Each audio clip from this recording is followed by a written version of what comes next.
Good afternoon all. So in the previous lecture, we have discussed about the load, about what is the pipe, what are the different uses of pipe, what are the different classifications of the pipe, and the various pipes load equipments that are used for the installation of the pipe. So these things we have already discussed in the previous class. So now we will discuss how the load carrying capacity of the pipe is calculated. Right? So the pipe load capacity is calculated by the three methods. One, we have already discussed about it. The load carrying capacity of a pipe group is calculated. Right? So pipe group is basically there is a single method. You just see, you can say this is the similar nature of a pipe. This is suppose the pipe which is having pointed bottom at the edge, and here we are trying to rest this pipe over the hard strata. If suppose it is resting over the hard strata, so naturally the hard strata will give more or equal resistance from the bottom, and therefore it will be in a stable condition. Right? So when this will be acting or this will be raised over the hard strata, in that case we are saying that this is the end bearing pipe where the tip resistance is acting, means the resistance is acting at the tip of the pipe, where the cross-sectional area at the tip we are taking into consideration. But always remember that pipes are never installed in a single manner over the field. The pipes are always inserted in a group, and there is a minimum group of 3 pipes.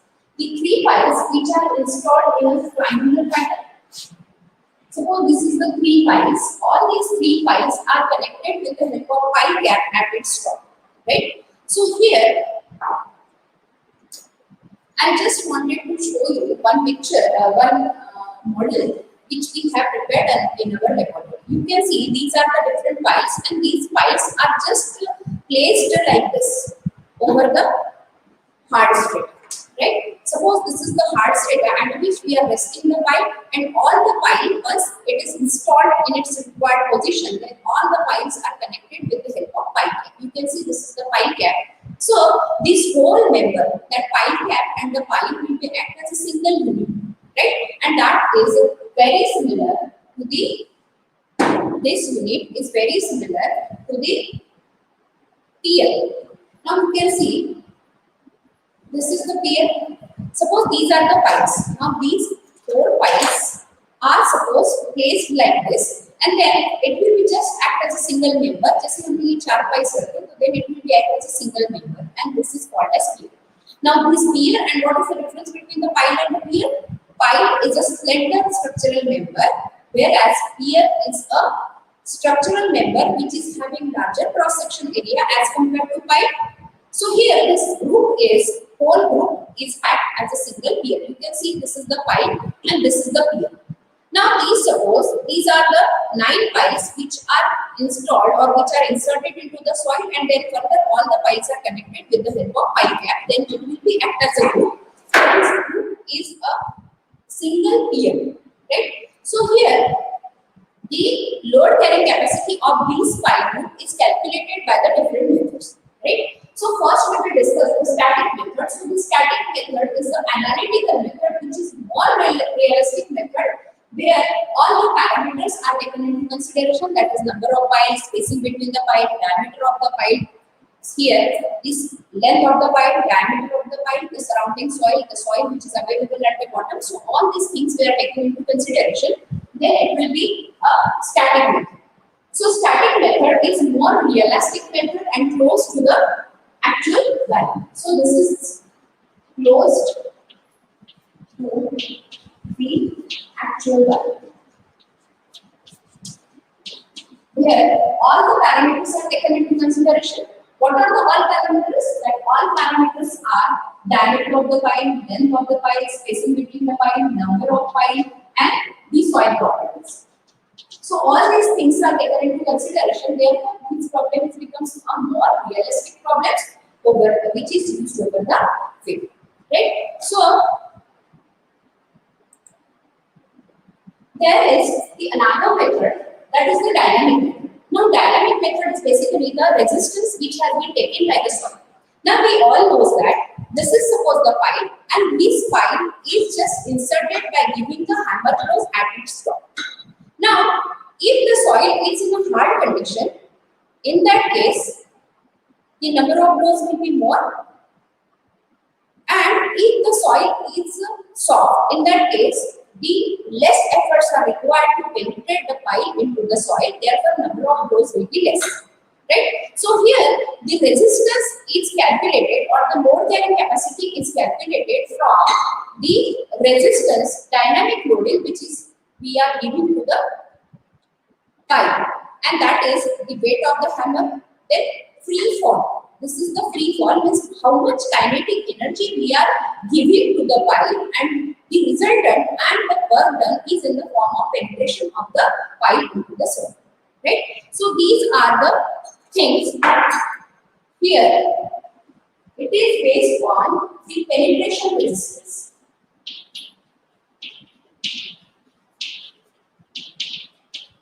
So here we are just calculating or we are considering the kinetic energy. Here we are considering the kinetic energy and work done. Right? So these are the two things. Now the third and the very important is field test. So field tests are the in situ tests which are conducted over the field to determine the load carrying capacity of the pile, and there are two tests which are mostly used over the field, that is pile load test and another is the cyclic load test. So these two tests are used over the field to determine the ultimate bearing capacity, and here these tests are conducted over the test pile, actual pile, or over the test piles. So these are the different methods which are used to determine the load carrying capacity of the pipe. So today we will discuss first the static method. Now what is static method? What are the different parameters that we are taking into consideration? That we will discuss.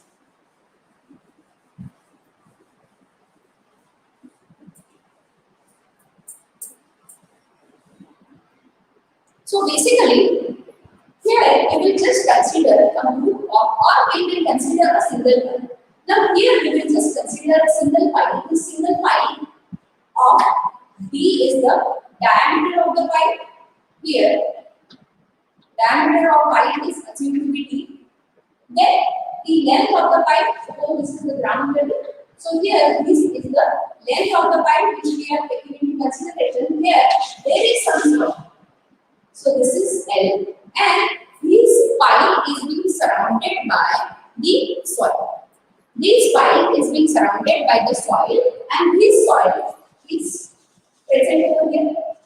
So this is the soil which is available over here, and this is the soil which is available. Also, some soil is available over here. Suppose this soil is a soil of property. If there are the different soils, there is a layered soil deposit. This is first layer, and this is second layer.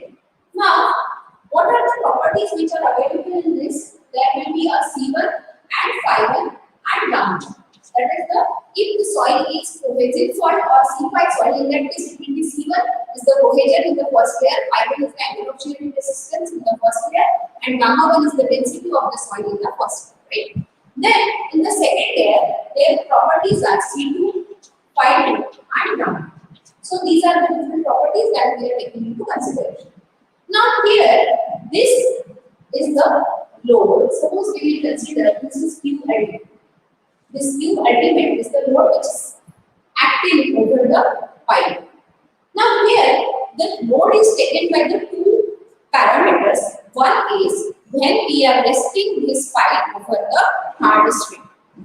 You can see when this pile is resting over the hard strata, so there will be an equal and opposite reaction which is coming from this side, and this is acting over the cross-sectional area at the tip of the pile, right? So here, this is called as the tip resistance, and the another important parameter that is called as frictional resistance.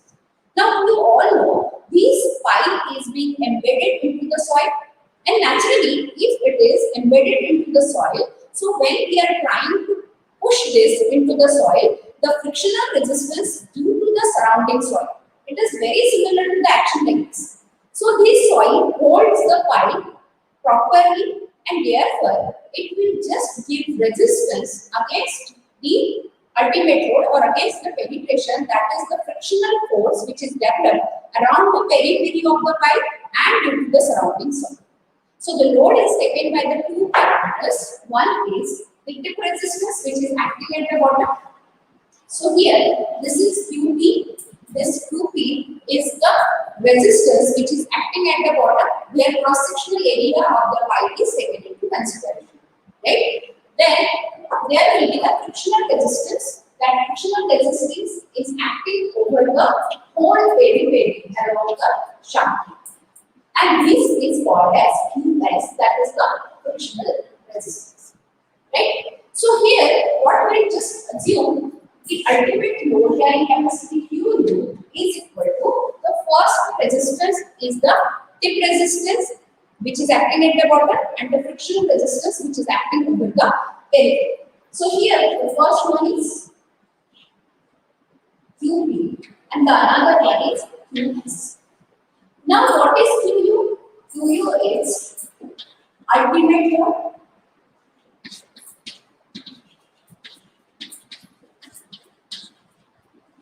on the pipe.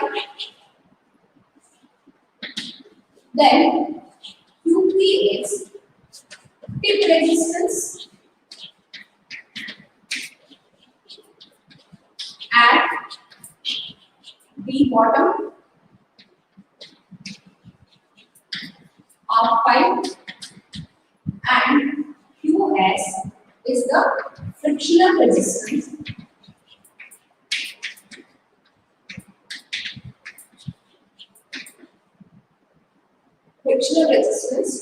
over the shaft length. Now here you will just determine the value of QP. So this QP is equal to small QP into A. Now what is QP? QP is the tip resistance which is calculated by the Maroff's equation. So here QP is calculated by Maroff's equation. What is the equation to determine the bearing capacity of the soil? The bearing capacity equation is QU is equal to CNC plus QN2 plus 0.5 D into gamma into NA. So this is the equation which we will use to determine the bearing capacity as we have discussed it for the shallow foundation also. So here it will be CNC, this is the cohesion component, this is the charge component, and this is the foundation soil component. Now in this parameter, we will just neglect the second term. The second term we are neglecting. So here, the second term is very negligible. As we know, this is the pile foundation as we have already discussed it. So this is the pile foundation group where there is a surcharge is very negligible and therefore we can just neglect this term. So it will be neglected and therefore the equation is becomes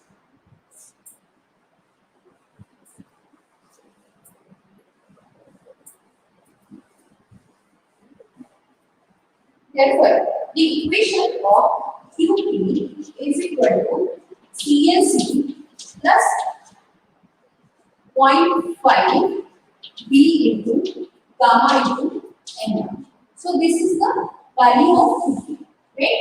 Then where this QP is acting, this QP is acting at the bottom or at the tip of the pipe. So which area we have taken into consideration? So here this AP is equal to pi by 4 B square. So what is the D? D is the diameter of the pipe at the tip. Because it is acting at the bottom, so it will be this area we are taking into consideration, right? Then the another is QS. So this QS can be calculated as small QS into AS. So what is QS?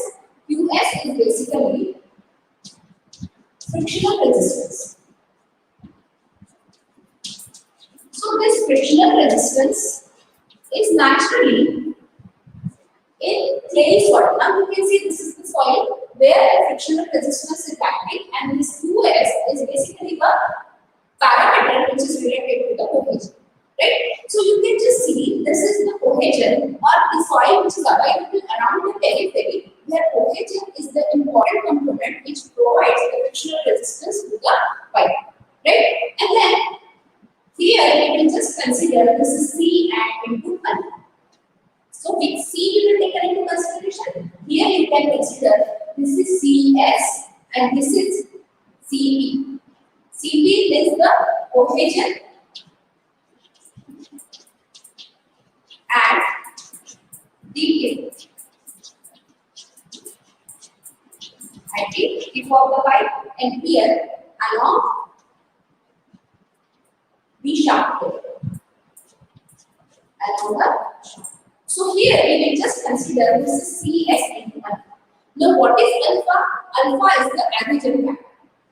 Adhesion factor, you can see here this soil may not be in 100% contact with the pile material. This may be like this. Here there may not be a proper contact between the pile and the soil, and therefore this alpha is the adhesion factor.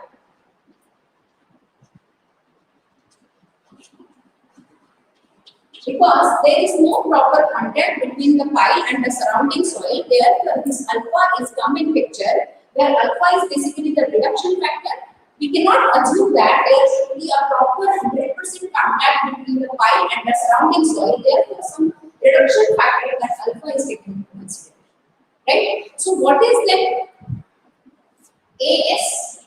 So A is the perimeter at which the frictional resistance is acting, and therefore this AS is equal to pi into D into L, because it is acting over the whole length. Even though the perimeter we are taking into consideration, but it will be acting over the whole length, therefore we will consider this L also.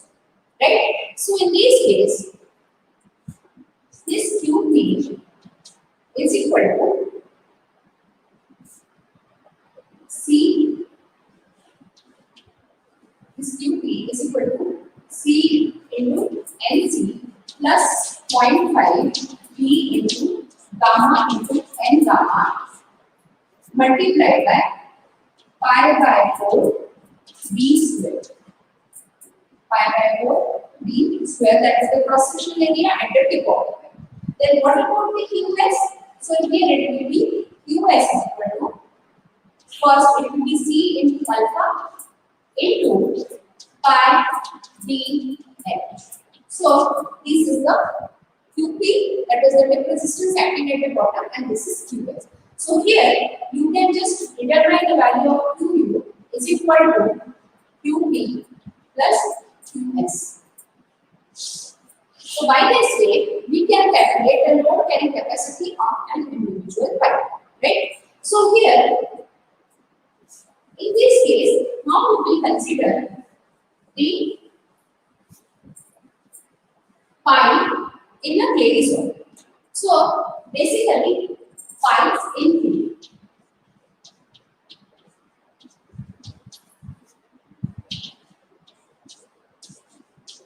So we will just consider the pipes in clay. When the pipes are installed in a clay soil, majorly the pipes are of friction type, right? Because in the cohesive soil, the frictional resistance, the cohesive soil, this QS is having more value as compared to QP. Therefore, the pipes are called as friction pipe. These pipes are called as friction pipes. Now suppose here, what is the equation for QP? So in this case, QU is equal to, QP is what? QP is CNC plus 0.5 B into gamma into N gamma into pi by 4 B square. So this is QP plus C into alpha into pi 3F. So this is the friction and this is friction component. Friction component, and this is the tip resistance. This is tip resistance. So here these are the two components. Now if suppose we will just consider the soil is a pure clay. If soil is pure clay, so here this clay when phi is equal to 0. When there is a pure clay, phi is equal to 0, and when there is a phi is equal to 0, in that case NC can be varied. What is NC? NC is bearing capacity factor. NC, and here you can consider N gamma, that is bearing capacity factors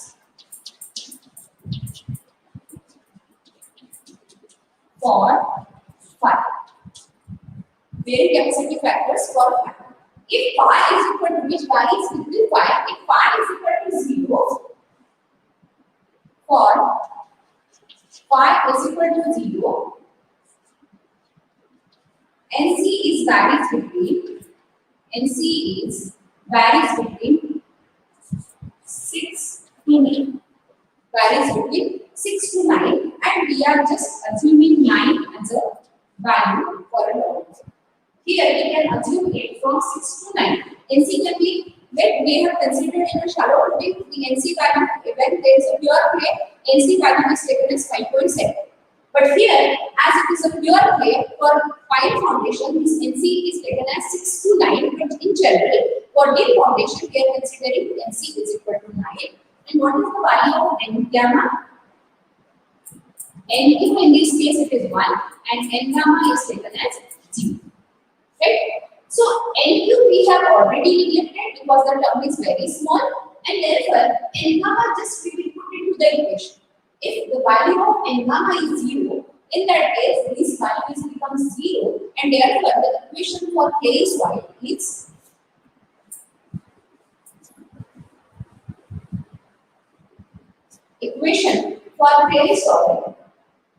is QP or QU is equal to 9C into pi by 4 d square